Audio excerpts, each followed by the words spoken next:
அந்த பில்லிங் நீதிமன்றம் சொல்லுச்சுல, நீதிமன்றம் சொல்றதுக்கு முன்னாடி நேத்தே அதுக்கான இனிஷியேட்டிவ் தான் அந்த ஆன்லைன். நீங்க என்ன பே பண்றீங்கிறது உங்களுக்கு வந்துரும்ல, அது ஒரு பில்.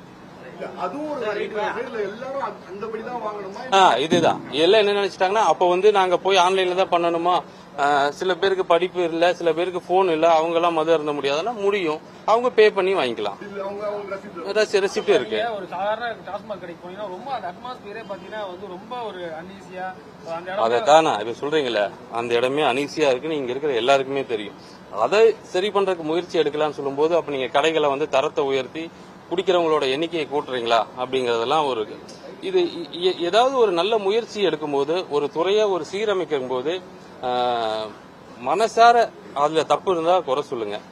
இல்லனா இது ஒரு அரசியலுக்காகவோ அல்லது சிலதை நாங்க இருக்கோம்னு காட்டிக்கிறதுக்காகவோ அந்த மாதிரி குறைகள் சொல்லாம இருந்தா நீங்க நினைக்கிறது எல்லாமே கொண்டு வரலாம்.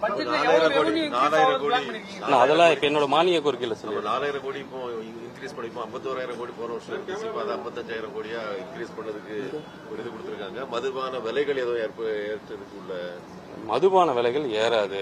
நான் தெளிவா சொல்றேன், எங்களுடைய நோக்கம் மதுபானத்தை வித்து அரசுடைய வருவாயை பெருக்கிறது எங்க நோக்கம் கிடையாது.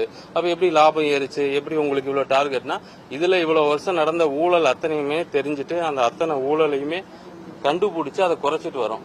அந்த ஊழல் பணங்கள் சேர சேர அரசுடைய நீங்க கடைகளுடைய எண்ணிக்கை குறைஞ்சு நான் கடைகளோட எண்ணிக்கை குறையும் போது அரசுடைய வருவாய் குறையும் நினைக்கும் போது, சரி இன்னொரு வழி என்னன்னா விலையை உயர்வா, அப்படி அரசு வருவாயை பெருக்கலாமா அப்படிங்கலாம் இல்ல, வேண்டாம்.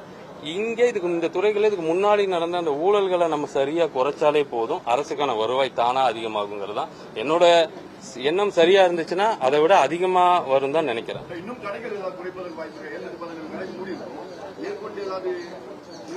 நிச்சயமா மூடுவதற்கு இல்ல, ரீலோகேட் பண்றதுக்கு, இடமாற்றம் செய்வது. மக்களுக்கு இடையூறாக இருக்கக்கூடிய கடைகள் எல்லாம் அடுத்த முறை மாண்புமிகு முதலமைச்சர் அறிவுறுத்தி இருக்காரு. ரொம்ப பிரச்சனையா இருக்க கடைகளை இடமாற்றம் செய்யறதுக்கான நடவடிக்கைகள் எடுங்க.